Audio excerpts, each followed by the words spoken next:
Hi everyone. दोस्तों, आप सभी को मेरा नमस्कार। साथ ही साथ आप सभी को दीपावली और छठ की हार्दिक शुभकामनाएं। दोस्तों, मैं ग्रामीण चिकित्सकों को लेकर के कुछ असमंजस की स्थिति है, समायोजन में हो रहे विलम्ब के लेकर के मैं चर्चा करूंगा और मैं ये भी जानूंगा कि अभी तक ग्रामीण चिकित्सकों को समायोजन के लिए कौन कौन से कार्य किया गया और कितना कार्य किया गया। और तीसरा मैं जानकारी दूंगा कि जो हमारे सेकेंड बैच के जो ग्रामीण चिकित्सक हैं जिन्होंने फॉर्म सेकेंड कंपार्टमेंटल एग्ज़ाम देना है, तो एग्ज़ाम वो कब तक होगी, मैं आपको जानकारी आपको दूंगा। और तीसरा मैं बताऊंगा कि जो हमारे कुछ ऐसे ग्रामीण चिकित्सक हैं जो उत्सुक है कि हम भी थर्ड बैच के लिए NIS में मेरा रजिस्ट्रेशन हुआ हो और मैं भी प्रशिक्षित सामुदायिक स्वास्थ्य कार्यकर्ता बन सके, मैं भी कम्युनिटी हेल्थ वर्कर बन सके, इसके लिए वो प्रतीक्षा कर रहे हैं। तो वो जो NIS है, जो नोटिफिकेशन कब तक निकालेंगे, जो हमें सूचनाएं मिलती हैं, जो हमें जानकारियां मिलती हैं, मैं आपके बीच आता हूं, मैं आपको शेयर करता हूं। हमारे कुछ ऐसे भी ऑडियंस हैं जो गलत कमेंट्स करते हैं, काफ़ी हमें तकलीफ़ होती है। खैर, ये तो उनकी मर्ज़ी है, ये उनकी संस्कार है, मैंने किसी से आज तक कुछ लिया नहीं। जो भी होता है मैं आपको जानकारियाँ ही मैं देता हूँ, भले आपका मेरा वीडियो पसंद नहीं आता हो, खैर आपकी अपनी सोच है। खैर छोड़े इन बातों को, तो वीडियो में बने रहें और वीडियो को ध्यान से ज़रूर देखें। अगर आप मेरे चैनल में नए हैं या फिर पहली बार मेरे चैनल से जुड़े हैं तो प्लीज़ लाइक करेंगे, सब्सक्राइब करेंगे और वीडियो को अंत तक जरूर देखें। कहा जाता है कि दौड़ता हुआ घोड़ा कभी बूढ़ा नहीं होता। दूसरा कहावत में है कि मेहनत कभी बेकार नहीं जाता। तीसरा कहावत है जब तक सफलता नहीं मिले तब तक मेहनत करते रहो। इसी उद्देश्य के साथ हमारे ग्रामीण चिकित्सकों के जो राष्ट्रीय अध्यक्ष हों, चाहे जो ग्रामीण चिकित्सकों को मसीहा हो, उन्होंने अपने जीवन को, अपने समय को, भले उनको हो सकता है कि समायोजन नहीं हो उनको, क्योंकि उनका एज अब एक्सपायरी की स्थिति में है। उनका उम्र 58 साल हो गया, उनका उम्र 57 साल हो गया, उनका उम्र 50 प्लस हो गया, साल हो गया, फिर भी लड़ाई लड़ रहे हैं कि सरकार किसी भी तरह हमारे जो भी छोटे भाई हैं, चाहे हमारे जो भी ग्रामीण चिकित्सक सभी जो भी हैं, उन सभी को समायोजन हो, सभी लोगों का रोजगार मिले, इसी उद्देश्य के साथ अपने आप को समर्पित कर दिए हैं। और कुछ ऐसे ग्रामीण चिकित्सकों का नाम लूँगा जो कभी वह पैसा नहीं लिए, किसी से 1 रुपया नहीं लिए कि आप हमें पैसा दीजिए, चंदा दीजिए, हमको ये धरना प्रदर्शन करना है, हमको वो करना है, हमको ये करना है, ऐसी कोई बात नहीं।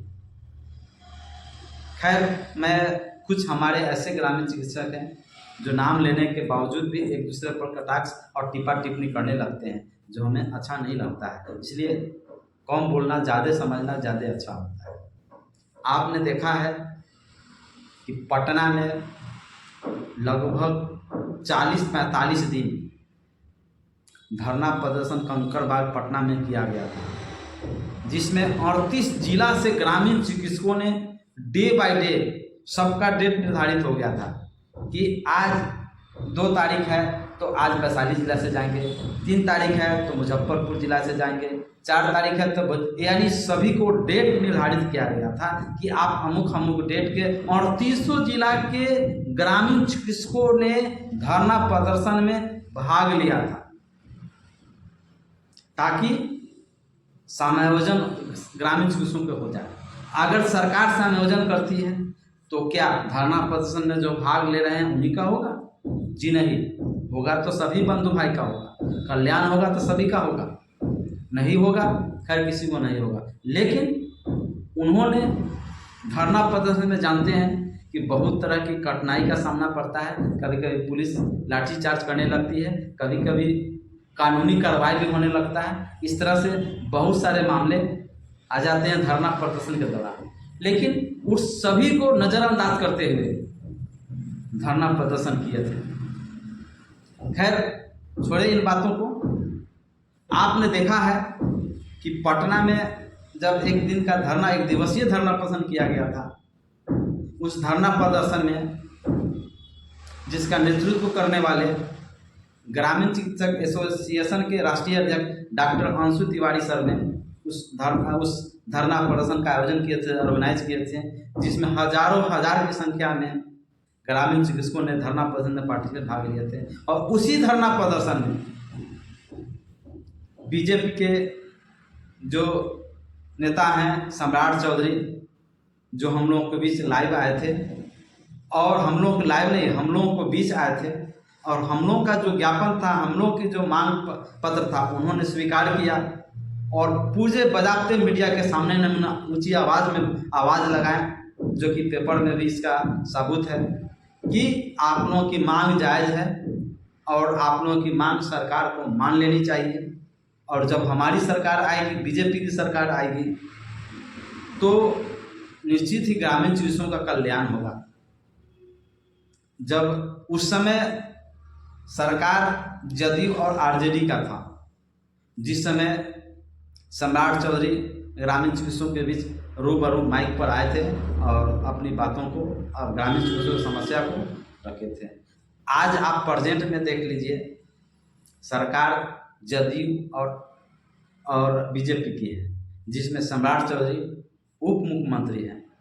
बड़े दुख के साथ कहना पड़ रहा है कि सरकार बनते ही पता न भूल जाते हैं कि क्या हो जाता है, समझ में नहीं आता है। ग्रामीण चिकित्सकों की समस्याओं को कुछ दिखाई नहीं देता है। आपने देखा है कि पटना में कई एक बार कभी विधायक आते हैं, उनको ज्ञापन दिया जाता है जब उनकी सरकार होती है तो, या फिर कोई फ्यूचर में वो मंत्री रहे हों, चाहे वो प्रेम कुमार हो, चाहे अन्य कोई विधायक हो, सभी लोगों के ग्रामीण चिकित्सकों ने ग्रामीण चिकित्सकों के हक और अधिकार के लिए ज्ञापन देने का काम किया है। लेकिन सरकार चुप्पी साधी हुई है, ग्रामीण चिकित्सकों के साथ भेदभाव कर रही है। जबकि दुनिया जानती है कि ग्रामीण चिकित्सक अपने अपने कार्यों को बखूबी अच्छे तरीक़ा से निभा रहे हैं, और देश की जो जनता है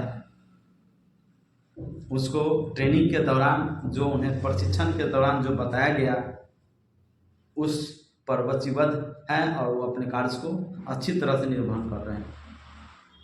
लेकिन सरकार को यह चीज़ नज़र नहीं आ रही है। आपने देखा होगा कि पटना में आत्मदाह का भी कार्यक्रम रखा गया था, जिसमें 3800 जिला के ग्रामीण चिकित्सकों ने पार्टिसिपेट किया था। उस समय हम लोगों के मसीहा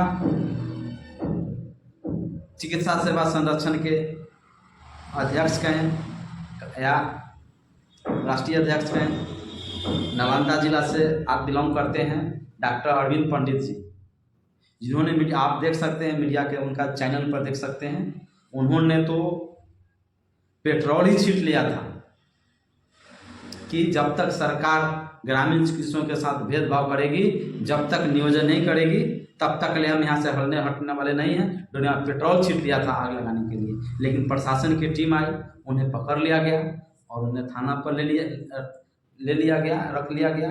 कुछ देरों के बाद समझौता हुआ, फिर उनको छोड़ दिया गया। और हमारे संजय जी भी ने देखे होंगे, संजय शर्मा जी, लाठीचार्ज हुआ था जिसमें उनका पैर भी डैमेज हुआ था। काफ़ी ग्रामीण चिकित्सकों को यह न्यूज़ सुनने के बाद दुखे हुए। लेकिन कहीं न कहीं हमारे कोई भी नेता, कोई भी संगठन के अधिकारी ग्रामीण चिकित्सकों को समायोजन के लिए हमेशा तत्परता से कार्य कर रही है। अब सरकार नहीं कर रही है, लेकिन जरूर करेगी, ऐसी हमें उम्मीद है, ऐसा हमें भरोसा है और विश्वास है।